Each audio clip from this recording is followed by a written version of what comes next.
નમસ્કાર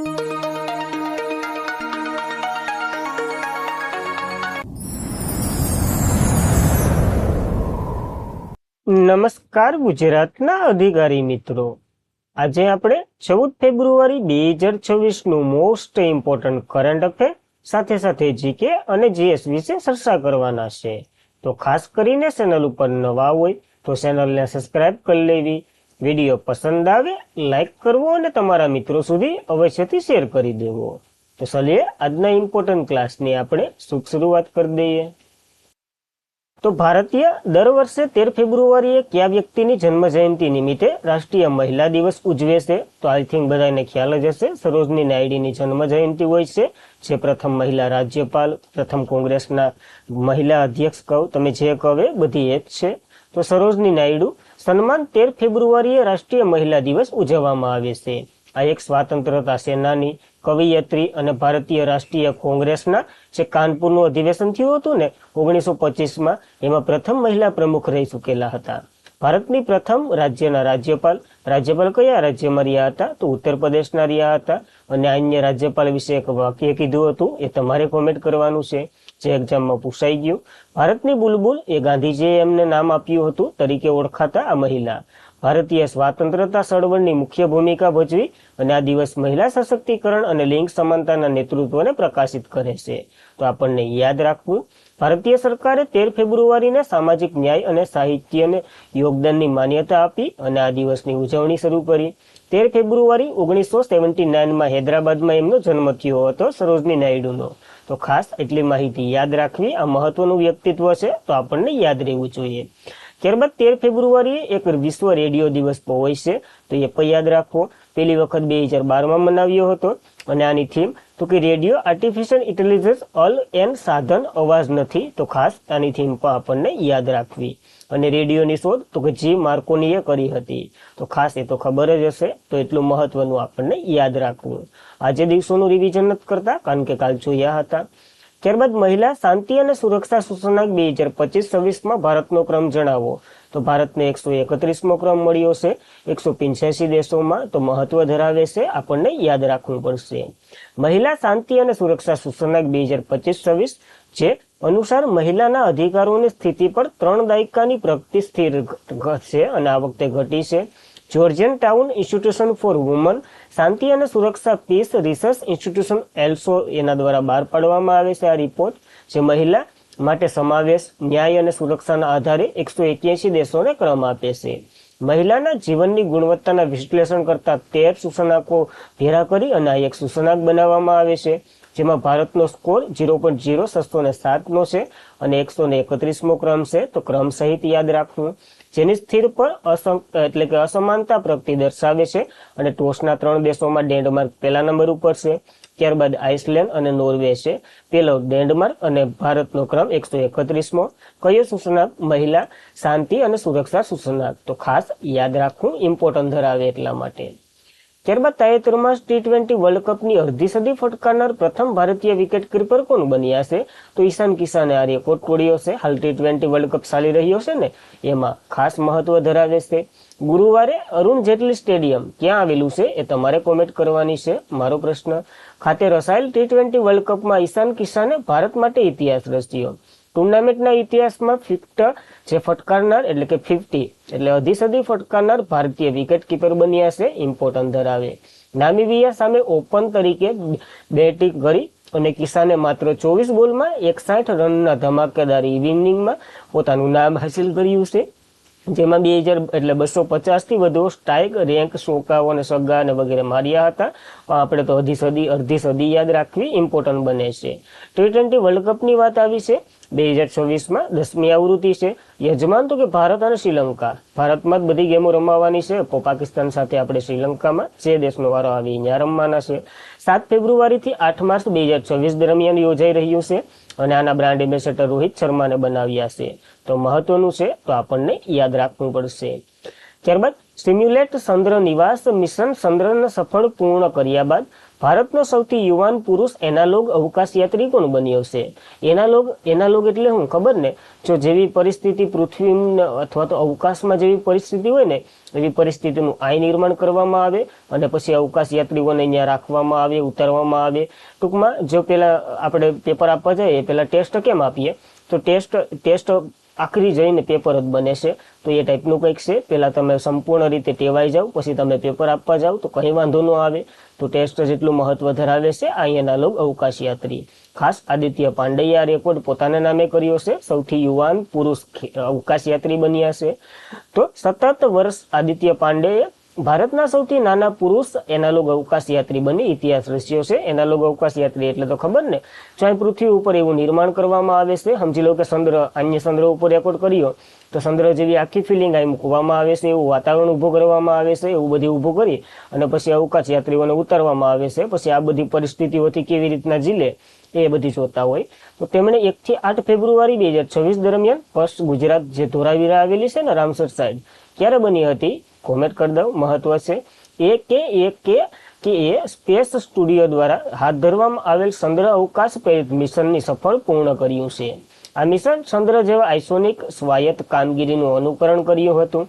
ભારતીય ઉભરતા એનાલોગ અવકાશયાત્રીમાં ઇકોસિસ્ટમના અદ્યતન અવકાશયાત્રી ટેકનોલોજી અને પ્રયોગ યુવાનીની ભાગીદારની એક મુખ્ય સીમાસીન બનાવ્યું છે.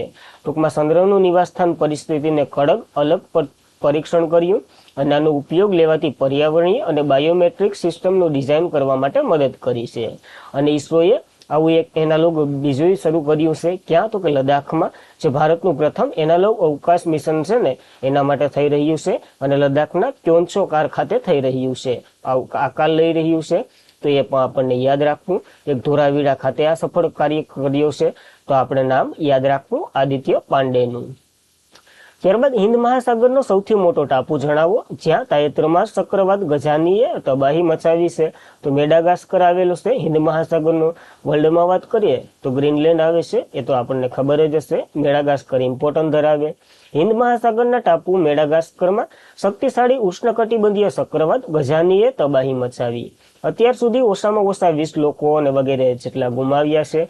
આ બંદરે તોમિન્સિયા બંદર છે ને એનું 75% માલિકીની એટલે કે માળખાગત સુવિધાનો નાશ કર્યો. ઘણી ખરી ઇકોસિસ્ટમને નુકસાન પહોંચ્યું છે મેડાગાસ્કરની. તો એટલા માટે ઇમ્પોર્ટન્ટ છે. 2 અઠવાડિયા પહેલા જ આ ચક્રવાત ફિલિપાઇન્સથી અહીં ત્રાટક્યું છે. તો આપણને યાદ રાખવું પડે, 2 દેશોને અસર કરી છે. હિન્દ મહાસાગરનો સૌથી મોટો ટાપુ મેડાગાસ્કર છે તો યાદ રાખવો. એનું કેપિટલ એન્ટિનિયારિયોવા છે. ચલણ તો કે માલિયાસિયા એરિયન છે અને પ્રેસિડેન્ટ માઈ રેસિડિયાનિયા છે. તો ખાસ અહીંયા વણ્યા છે, યાદ રાખવા આપણને મેડાગાસ્કરનું. ત્યારબાદ તાજેતરના થોડાક ચક્રવાતો છે. આલ્ફ્રેડ જે હરિકેન ઓસ્ટ્રેલિયામાં ત્રાટક્યું હતું. દનાસ ચક્રવાત એ તાઇવાનમાં ત્રાટક્યું હતું. શ્રીલંકા ઇન્ડિયન ઓપરેશન સાગરબંધુ શરૂ કર્યું હતું કારણ કે ત્યાં દીતવાન ચક્રવાત ત્રાટક્યું હતું અને આનું નામ યમને આપ્યું હતું. મોથા ચક્રવાત જે બંગાળની ખાડીમાં ત્રાટક્યું હતું, થાઇલેન્ડે નામ આપ્યું હતું. આનો અર્થ એક સુંદર ફૂલ થાય. સકલી ચક્રવાત જે બંગાળની ખાડીમાં આવ્યું હતું અને નામ શ્રીલંકાએ આપ્યું હતું. તો ખાસ આવા મહત્વના યાદ રાખવા. આ નવા સરસામાં છે તો યાદ રાખવા આપણને. તો કઈ રાજ્ય સરકારે કન્યાઓ માટે લખપત બિટિયા યોજના શરૂ કરી છે? તો દિલ્હી સરકારે શરૂ કરી છે. ત્યાંના સીએમ રેખા ગુપ્તાએ આપણને જણાવ્યું છે.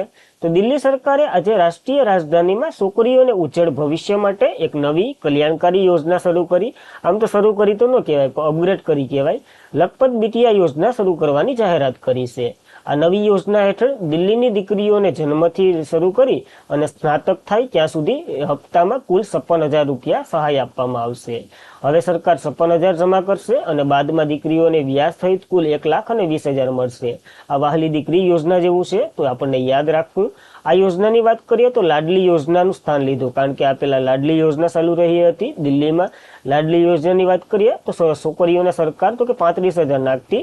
આ 56,000 નાખતી ને અહીંયા 35,000 નાખતી અને 21 વર્ષે પાછા વ્યાજ સહિત બધી આપી દેતું. અને આ સ્નાતક જ છે ને ઓલું સ્નાતક જ હતું તો ખાલી રકમમાં ફેર કર્યો અને નામ ફેરવ્યું છે. તો લખપત બીટી આ યોજના આપણને યાદ રાખવી. આનાથી શું થાય તો છોકરીઓને પૈસા મળે એટલે માતા પિતાને વગેરે કામ કરવાના બદલે ભણાવે એવું બધી પ્રોત્સાહન આપવાનું છે. ત્યારબાદ કયા વ્યક્તિના સંસ્કરણ 4 સ્ટાર ઓફ ધ ડેસિનેટ એ સંસદના વિવાદ ઉભો કર્યો છે?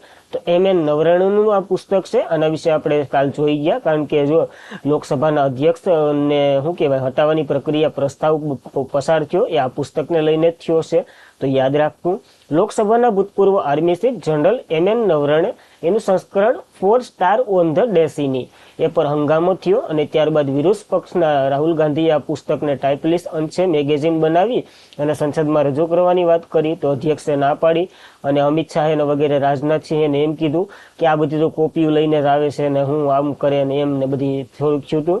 ભાજપનો પ્રશ્ન અને કોંગ્રેસ દ્વારા બતાવવામાં આવ્યો અને સમગ્ર અંશે આ એટલે પ્રમાણિત કરવામાં આવ્યું છે. ત્યારબાદ પાછા આ નવરણને આ બધીને પૂછ્યું ને તો કે આ પુસ્તક પ્રકાશિત જ નથી થયું. આ પુસ્તક પ્રકાશિત જ નથી થયું. આ પુસ્તક જ્યાં પ્રકાશિત કરવા માંગ્યું હતું ને કે પેન્ડાની કેમ કે સારું નામ હતું એ લોકોએ આને ગુપ્ત માહિતી આપી દીધી રાહુલ ગાંધીને ને એવા બધી બાના કરવા માંડ્યા છે. હવે આગળ શું થાય આ પ્રસ્તાવનું? જનરલ MN નવરણનું 4 સ્ટોર એન્ડ 1 થી વધુ સંસદીય મંજૂરી પડતર અને ડિસેમ્બર 2023માં નવરણે 4 સ્ટેડિયમથી લઈને વિવાદ હાલ સુધી ચાલી રહ્યો છે. ટૂંકમાં નવરણે ડિસેમ્બર 2019 થી લઈને 2022માં ભારતના આર્મી ચીફ તરીકે સેવા આપીને એ આખું આ પુસ્તકમાં છે. ત્યારબાદ અથડામણ ને જે વગેરે વગેરે કાંડ થયા ને એ બધીનું આખું લિસ્ટ આ પુસ્તકમાં હતું. અને હવે આમ કહી દીધું તો હવે આ પુસ્તક ઘણા વેબસાઇટ પર ગયા હતા. હવે એમેઝોન અને ફ્લિપકાર્ટ ઉપર ને ક્યાંયથી તમને આ પુસ્તક જોવા નહીં મળે અથવા તો તમે બાય નહીં કરી શકો, કારણ કે આ પુસ્તકે એટલું બધી વિવાદ લઈ લીધો છે. હવે તો પ્રસ્તાવ તો જો લોકસભાના અધ્યક્ષ સાથે થયો એ હવે સમય જતા ખબર પડશે શું થાય, મતદાન થાય પછી આખી પ્રક્રિયા થાય તો પછી જોઈએ ઓમ બિરલા રહે કે નહીં રહે એ બધી પછી જોવાનું છે. આગળ એટલું યાદ રાખો. ત્યારબાદ તાજેતરમાં એશિયન ડેવલપમેન્ટ બેંકે કયા રાજ્યને 182 મિલિયનની લોનને મંજૂરી આપી છે? તો આસામને મંજૂરી આપી. આસામ પેલા 200 બિલિયન લઈ ગયું હતું, હવે પાછા 180 બિલિયનની મંજૂરી આપી. તો એશિયન ડેવલપમેન્ટ બેંક આસામના પૂર અને નદી કિનારે ધોવાલા વ્યવસ્થાપનને મજબૂત બનાવવા માટે વધારાની 182 મિલિયન લોનને મંજૂરી આપી. આ નવું ભંડોળ ઓક્ટોબર 2023માં મંજૂર કરાયેલ 200 મિલિયનથી climate regulation, Brahmaputra integrated flood અને river bank ISRO management project ઉપરાંતનું છે. તો યાદ રાખવું આ પગલે બ્રહ્મપુત્રા નદી વારંવાર આવતા પૂરોથી આસામની સ્થિતિસ્થાપકતામાં વધારો થશે, ખાસ કરીને યાદ રાખવું. એશિયન ડેવલપમેન્ટ બેંકની વાત કરી લઈએ, જેની રચના 1966માં થઈ હતી. મુખ્ય મથક મનીલા ફિલિપાઇન્સમાં છે. આના હેડ તો કે મસાંતો કાંડા છે અને કુલ સભ્ય 69 છેલ્લું ઇઝરાયલ બન્યું હતું. તો આપણને યાદ રાખવું. બ્રહ્મપુત્રા સરસામાં રહેલ છે તો ઇમેજ તો તમે જોઈ શકો છો. અહીંથી નીકળી અહીંથી ગઈ બાંગ્લાદેશમાં ખતમ થઈ ગઈ. સુંદરવનનો ડેટા બનાવી નાખ્યો.